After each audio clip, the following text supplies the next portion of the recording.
भाग 26। अरमान की नींद किसी के उसके गाल पर हल्के से थपथपाने से खुल गई। पहले तो वो समझ नहीं पाया कि वो कहाँ है, पर तभी सब याद आ गया। दोनों बातें करते करते कब एक दूसरे की बाहों में सो गए थे उन्हें पता ही नहीं चला था। उसे आंखें खुली और शायद इस दुनिया का सबसे खूबसूरत दृश्य उसकी आंखों के सामने था। अरहान उसके पास बैठकर उसके गाल पर अपने नन्हे नन्हे हाथों से थप्पड़ मार रहा था। अरमान के उसकी तरफ देखते ही वो अपनी तोतली आवाज में बोल उठा, ता।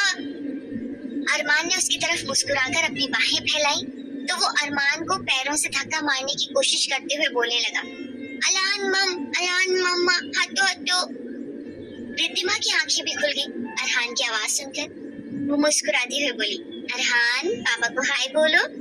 अरहान अपनी गोल गोल आंखों से कुछ देर अरमान को घूरता रहा, फिर अचानक अपने छोटे छोटे पैरों से अरमान को लात मारते हुए गुस्से से मुंह फुलाते हुए बोलने लगा, ता अलान मम्मा, अलान को दद्दा चाय। रिद्धिमा मुस्कुराते हुए बोली, अरहान कह रहा है यहाँ से जाओ, अरहान की मम्मा है और अरहान को दादा चाहिए। अरमान मुस्कुरा उठा और प्यार से अरहान की तरफ देखकर उसे पुचकारते हुए जैसे ही उसके छोटे छोटे हाथों को पकड़ा, अरहान ने अचानक से झुककर अरमान के हाथ में दांत बिठा दिए। अरमान ने जल्दी से उसे छोड़ दिया और बोला, अरे ये तो काटता है। पता नहीं कहाँ से गंदी आदत लगी है, जिस पर गुस्सा उसे काट लेता है। फिर अरहान को डांटते हुए बोली, अरहान पापा को सॉरी बोलो। पर अरहान जिद्दी सा अपना सिर ना हिलाते हुए रिद्धिमा की गोद में चढ़ गया और इसके सीने में अपना मुंह छुपा लिया। रिद्धिमा बोल उठी, अभी से ये जितना गुस्से वाला है उतना ही जिद्दी है। होना ही था, जैसा बाप वैसा बेटा। अरमान ये सुनकर मुस्कुरा उठा। रिद्धिमा का उसे गुस्से वाला और जिद्दी बोलना उसे आज बिल्कुल बुरा नहीं लग रहा था।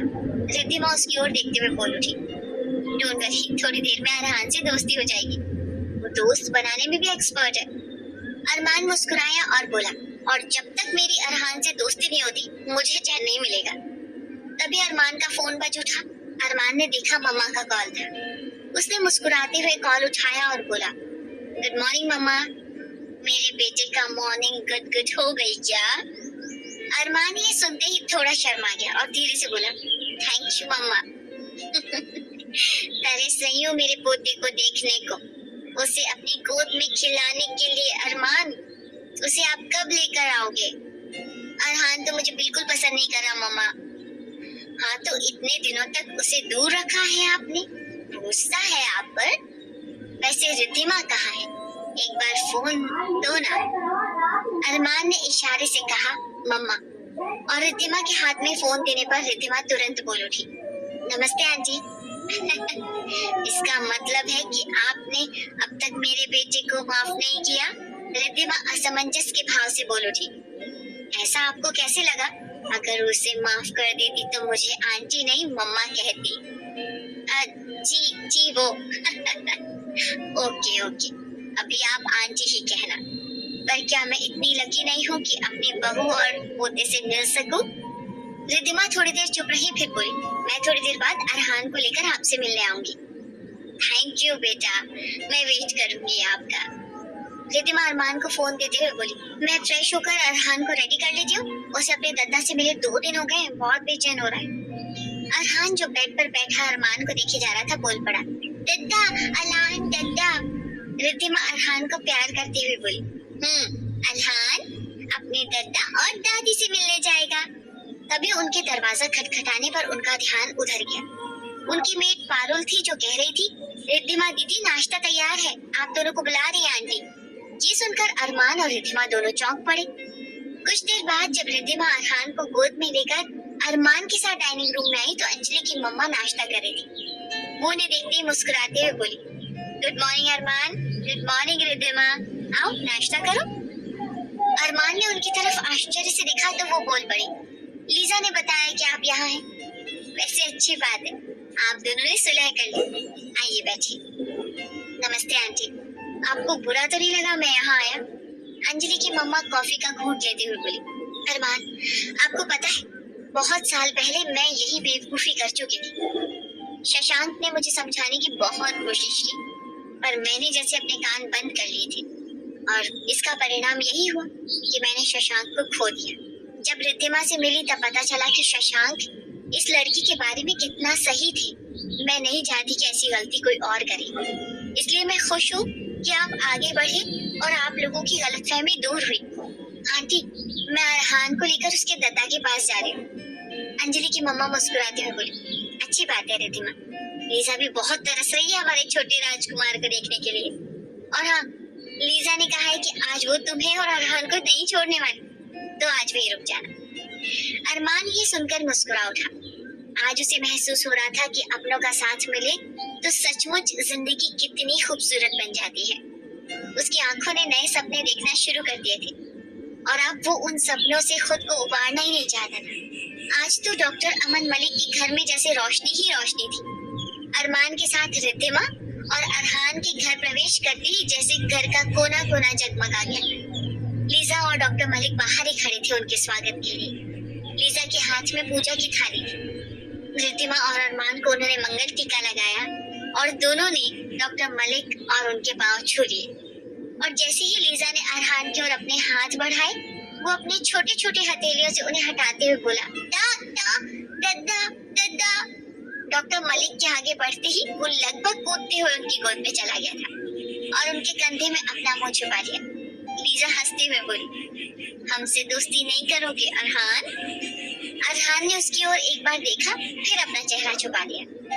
अरमान मुस्कुराता हुआ बोला, मम्मा आपसे और मुझसे गुस्सा है अरहान। डॉक्टर मलिक ने अरहान को प्यार करा और बोला, मुझे क्यों गुस्सा ना हो? मेरे प्यारे अरहान के पास आप इतने दिनों तक नहीं आए, कब से इंतजार था आप लोगों का। लीजा मुस्कुराते हुए बोली, सॉरी बेटा, अब हम आपसे दूर कभी नहीं जाएंगे। आपके लिए मैं क्या लेकर आई हूँ, देखना है आपको? चलिए दिखाती हूँ। डॉक्टर मलिक मुस्कुराकर बोले, डोंट वरी लीजा, मेरा अरहान बहुत जल्दी दोस्ती कर लेता है। चलो अब अंदर चलें। लीजा रिद्धिमा का हाथ पकड़कर अंदर ले आई और मुस्कुराकर बोली, आपका घर आपको मुबारक हो बेटा, अब आप यहीं आ जाओ।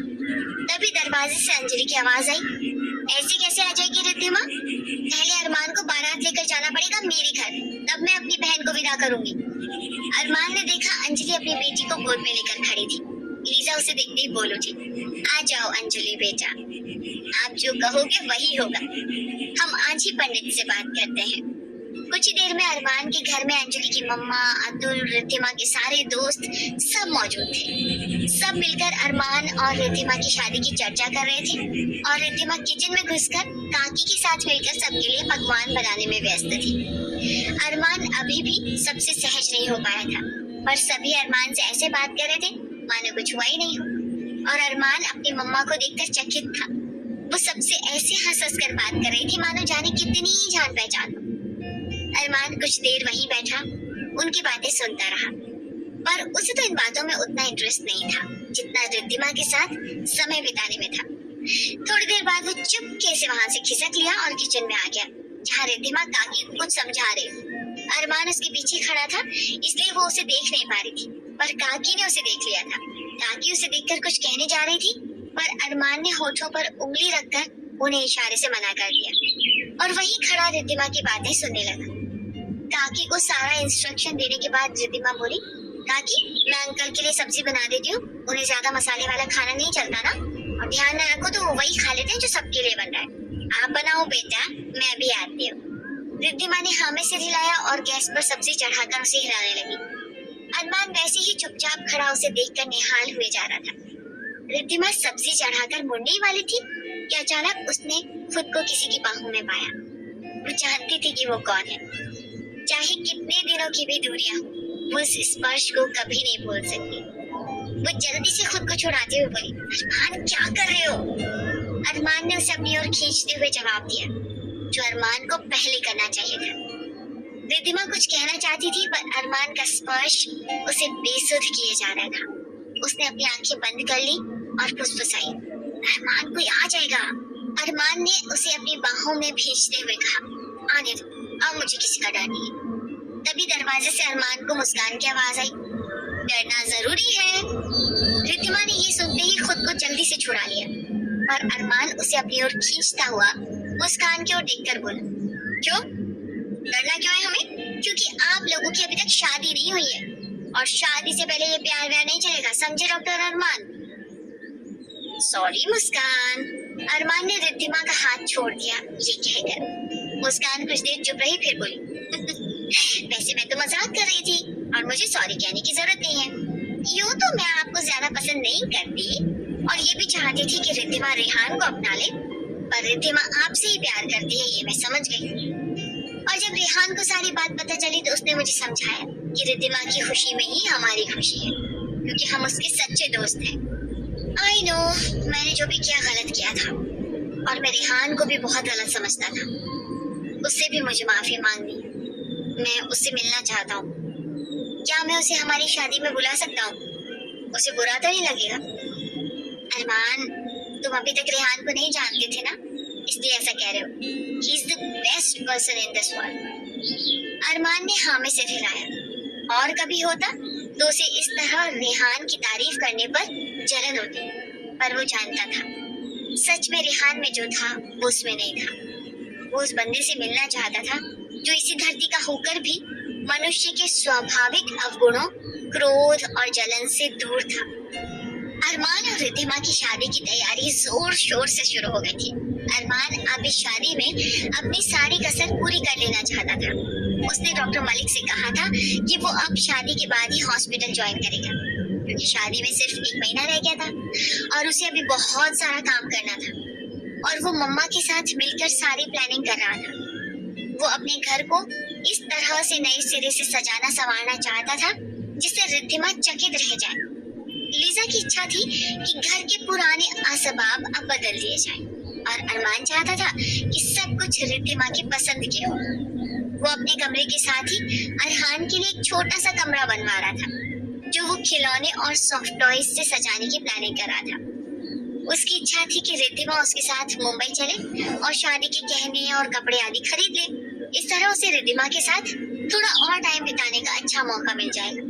पर वो ये बात कह नहीं पाया और रिद्धिमा को तो अपने हॉस्पिटल से फुर्सत ही नहीं थी। वो अरहान को सुबह उसके दादा दादी के पास छोड़ देती थी, पर खुद बहुत कम आती थी। अरहान ने अपनी दादी से दोस्ती कर ली थी क्योंकि डॉक्टर मलिक ने उन्हें बताया था कि अरहान को पक्षियों से खेलना बहुत पसंद है। सुबह जब ढेर सारी चिड़िया बाग में दाने चुनने आती थी तो लीजा उसे वहां ले जाती थी, पर उसने अरमान से अभी तक दोस्ती नहीं की थी और मौका मिलते ही उसे अपने छोटे छोटे दांतों से काट लेता था या नाखूनों से नोच देता था।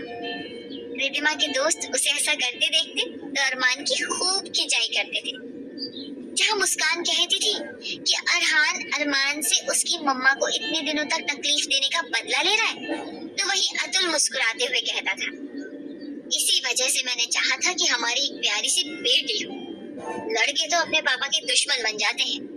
मेरी आन्या अपनी मम्मा से ज्यादा मुझे प्यार करती है। अरमान चाहता था कि उसकी शादी बड़े जश्न के साथ हो और इंडिया से बाहर उसके डॉक्टर दोस्त भी उसमें शामिल हो। शायद उसके मन में किसी कोने में तान्या की करतूतें जानने के बाद उसके लिए जो नफरत पैदा हुई थी वो इसी तरह वो निकालना चाहता था, क्योंकि उसने अमेरिका के उन डॉक्टर्स को इस आमंत्रण की लिस्ट में रखा था जिसकी तान्या के साथ भी अच्छी पहचान थी। वो चाहता था कि इस तरह तान्या को भी पता चल जाए कि उसकी लाख कोशिशों के बावजूद वो रिद्धिमा को अरमान से अलग नहीं कर पाई है। रिद्धिमा के दोस्तों ने भी कुछ कुछ काम की जिम्मेदारी ले ली थी, जैसे होटल बुक करना, केटरिंग वालों से बात करना, डेकोरेटर से बात करना आदि आदि।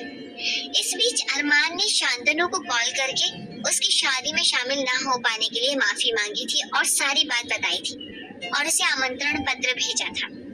शांतनु ने उसकी शादी में आने का वादा किया था क्योंकि उसका कहना था कि वो अरमान के इस तरह पुणे वापस आने और वहीं रहने के फैसले से बहुत खुश है। इसके अलावा वो लीजा आंटी से भी मिलना चाहता था जिन्हें वो बचपन से ही पहचानता था। और अरमान ने जब रेहान को कॉल किया तो उसने इतना ही कहा कि अगर उसे छुट्टी मिल गई तो वो जरूर आएगा। और उसने एक शायरी करते हुए जवाब दिया, इश्क में ये आशिक ऐसा कर जाएगा अपनी बर्बादी का तमाशा खुद देखने आएगा। अरमान को समझ नहीं आया था कि रेहान खुश था या दुखी।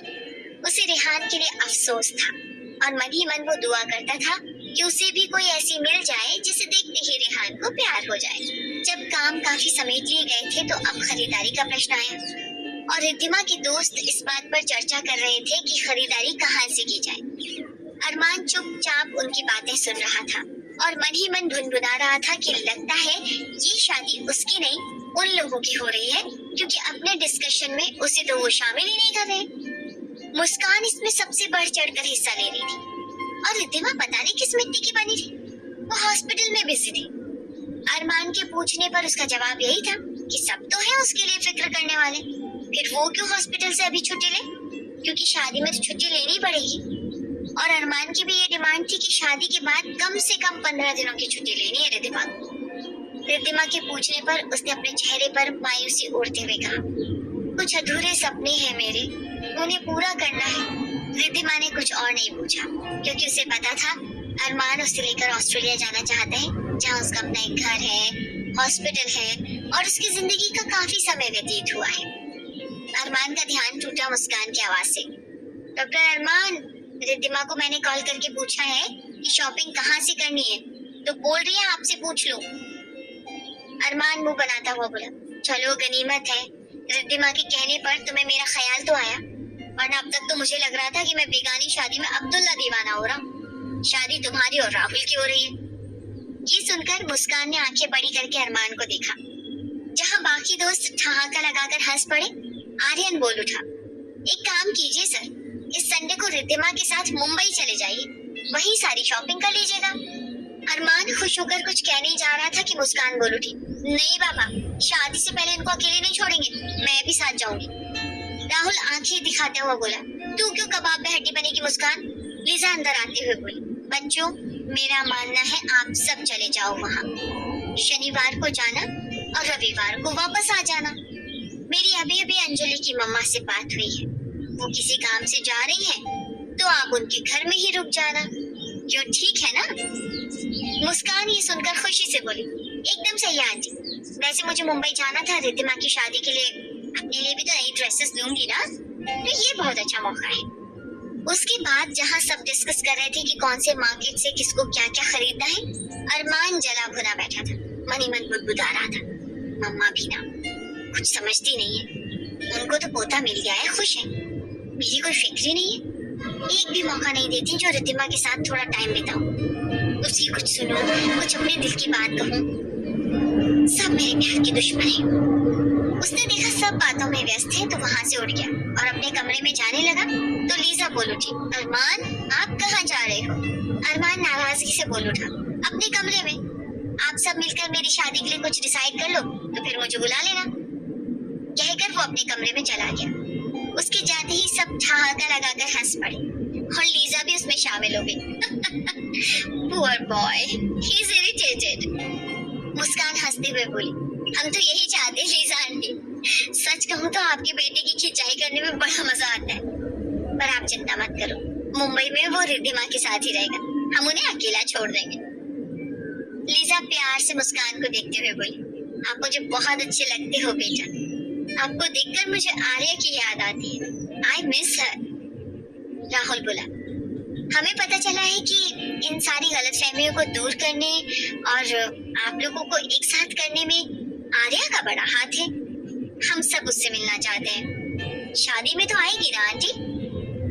यस, होपफुली, मेरा भाई और उसकी पत्नी आएगा, अगर आर्या बिजी ना हो तो वो भी आएगी। यद्यपि अरमान के लिए एक महीना 100 वर्ष जैसा था, पर आखिर शादी का दिन आ ही गया था और उसका इंतजार खत्म हुआ था। उसके बहुत सारे दोस्त इंडिया से बाहर गए थे और हॉस्पिटल के स्टाफ ने उनकी देखभाल की जिम्मेदारी अपने ऊपर ले ली थी। आज पुणे के सभी बड़े बड़े होटल अरमान की शादी में आने वाले मेहमानों से भरे हुए थे। शांतनु भी सोहनी के साथ आ गया था और अरमान उसे देखकर बहुत खुश था, क्योंकि यही शांतनु उसकी पहली बार रिद्धिमा से शादी होने के बाद समझाया करता था और उसकी बात सही थी। आज अरमान को समझ में आ गया था। आर्या अपने पेरेंट्स के साथ आ गई थी और रिद्धिमा के दोस्तों के साथ उसकी खूब दोस्ती हो गई थी। और उनके साथ मिलकर वो खूब धमाचौकड़ी मचा रही थी। उसकी सबसे अच्छी दोस्ती मुस्कान के साथ हुई थी और पता नहीं क्यों मुस्कान को वो बहुत अच्छी लगी थी और उसके मन के किसी कोने में ये सपना जाग उठा था कि काश रेहान के साथ उसकी जोड़ी बन जाती तो रेहान अपनी जिंदगी में अकेला नहीं रह जाता। पर उसे ये बिल्कुल भी आभास नहीं था कि भगवान ने उसकी पहले ही सुन ली थी और आर्या के अपने एग्जाम छोड़कर यहाँ शादी में आने की एक ही वजह थी, रेहान, जिसने आर्या से रिक्वेस्ट किया था कि रिद्धिमा की शादी में आने की कोशिश करे।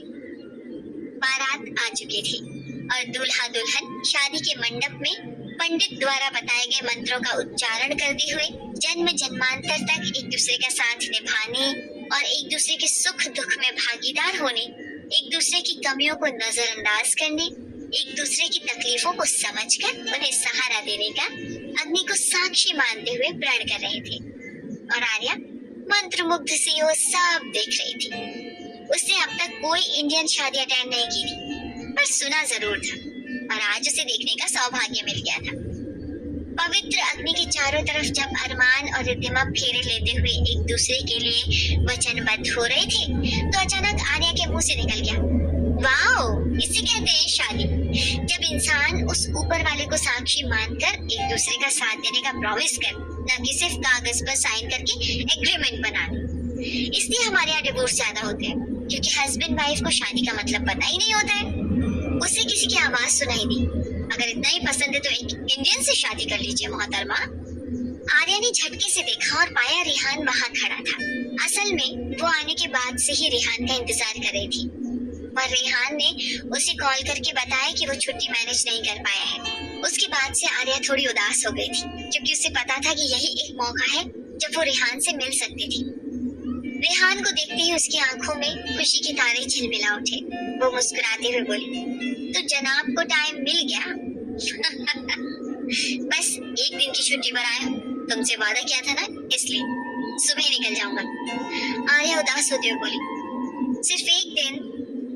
रेहान ने हाँ में सिर हिलाया, फिर धीरे से बोला, शरारा में बहुत खूबसूरत लग रही है। You are looking like a beautiful Indian girl. Arya मुस्कुरा उठी, फिर बोली, साड़ी बांधने की कोशिश की थी पर हुआ नहीं, सो मुस्कान ने मेरे लिए ये शरारा खरीदा। Now we are good friends. Rehan मुस्कुराया, फिर मंडप की तरफ देखते हुए बोला, मेन रस्में हो चुकी है, अब थोड़ी बहुत बाकी, तब तक हम कहीं और चले, पता नहीं फिर कब मिलना हो। आर्या ने मंडप की ओर देखा, फिर रेहान की ओर देखकर हाँ में सिर हिलाया और उसका हाथ पकड़ लिया। आंटी, अब तो आप खुश हैं ना? आपकी रिद्धिमा को अपना प्यार और घर मिल गया है। ये सुनकर आर्या ने चौंक कर रेहान की तरफ देखा जो अपने हाथ ऊपर उठाए ये सब कह रहा था। आर्या समझ गई थी कि वो रिद्धिमा की मम्मी से बात कर रहा है। वो मुस्कुराते हुए बोली, वो कभी दुखी नहीं थी रेहान, क्योंकि वो अपनी बेटी को इतने अच्छे लोगों के पास छोड़कर गई थी। वो जानती थी कि उनकी बेटी को तुम सब मिलकर सहारा दोगे। अगर ब्रो ने उसका हाथ छोड़ा तो तुम थे उसके साथ हर पल हर घड़ी। रेहान मुस्कुराया पर कुछ बोला नहीं। आर्या थोड़ी देर चुप रही, फिर बोली, पता है रेहान, मैं वर्ल्ड की बहुत जगह घूम चुकी हूँ, बहुत लोगों से मिल चुकी हूँ, पर एक ऐसे इंसान से कभी मिलूंगी सोच भी नहीं सकती थी। कैसे इंसान से?